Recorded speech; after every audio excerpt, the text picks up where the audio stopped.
Welcome to Samba Samba. Enjoy the video. You start by confirming the new photo meets format and size requirements. This avoids layout shifts later.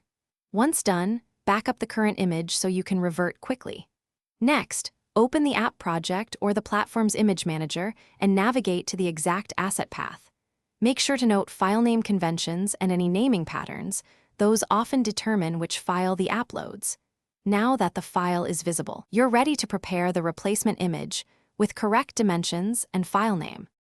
You'll now replace the asset and ensure the app references it correctly.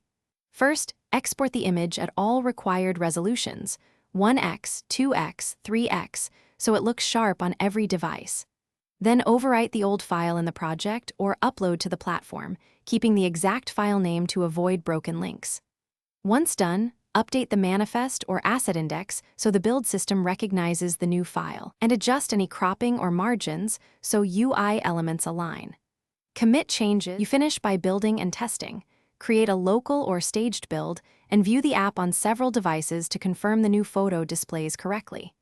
Make sure to clear app, device, and CDN caches so the updated asset loads instead of an old cached copy. If everything looks right, push the update to production or submit the revised package to the App Store. If something goes wrong, revert to your backup, double-check file names and manifest paths, and then rebuild to isolate the problem. Thanks for watching. Consider subscribing if we helped you.